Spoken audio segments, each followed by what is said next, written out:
नेपाल ने बॉर्डर कशीदगी के ऊपर भारत के 13 फौजी गिरफ्तार किए हैं। भारत के साथ ताजा तरीन झड़पों के अंदर भारत के कुछ फौजी अस्पताल में जख्मी होकर चले गए हैं। 13 भारतीय फौजी नेपाल के बॉर्डर के ऊपर गिरफ्तार करके नेपाल के अंदर पहुंच चुके हैं। दोस्तों, आज की इस वीडियो में हम नेपाल ने किस तरह कार्रवाई की भारतीयों के ऊपर, इसके ऊपर डिस्कस करेंगे। भारत के स्पेशल कमांडोज किस तरह नेपाल की हिरासत में है, भारत का मीडिया किस तरह प्रोपेगेंडा कर रहा है, हकायक छुपा रहा है, आज की इस वीडियो में डिटेल के साथ बताएंगे और आपको यह भी पता चलेगा कि भारत की फौज के अंदर दम कितना है। तो सबसे पहले छोटी सी गुजारिश है कि हमारी वीडियो को ज्यादा से ज्यादा शेयर कीजिए ताकि भारतीयों के कमांडोज, भारत की फौज, इनके जहाजों की असलियत पूरी दुनिया पर आया हो सके। नाज़रीन ग्रामी, सबसे पहली बात यह है कि भारत ने तकरीबन 2,500 से 3,000 फौजी काला पानी और लिपू लेक के ऊपर तैनात किए थे। नेपाल जो कि पहले भी इस एरिया को अपना हिस्सा नक्शे की मदद से जाहिर कर चुका है, नेपाल ने अपनी फौज लाकर भारतीय फौजियों के साथ झड़पें करवाई। उस झड़पों के नतीजे में भारतीय फौज को, भारत की पेट्रोलिंग पार्टी को नुकसान हुआ।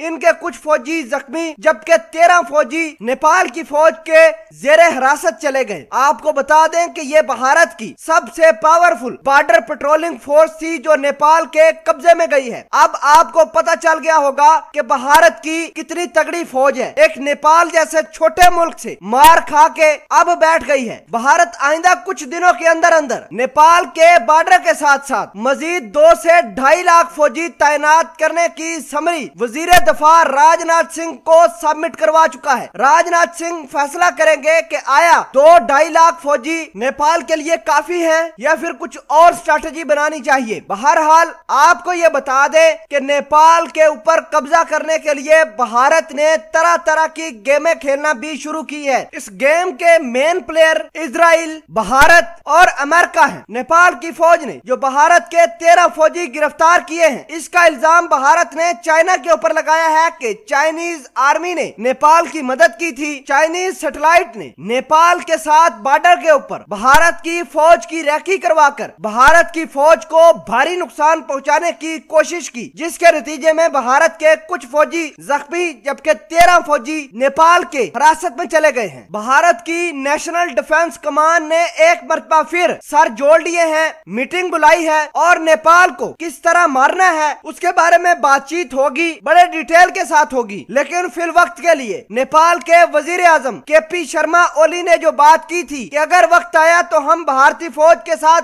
लड़ भी सकते हैं, तो उन्होंने लड़कर दिखा दिया। नेपाल की फौज ने, जो कि कमजोर फौज समझी जाती है, भारत की फौज को हिरासत में लेकर साबित कर दिया कि भारत की फौज में कोई दम नहीं, ये सिर्फ फिल्मों, ड्रामों और टीवी पर आने के काबिल है। मैदान जंग के लिए ये फौज किसी तरह से कारआमद नहीं है।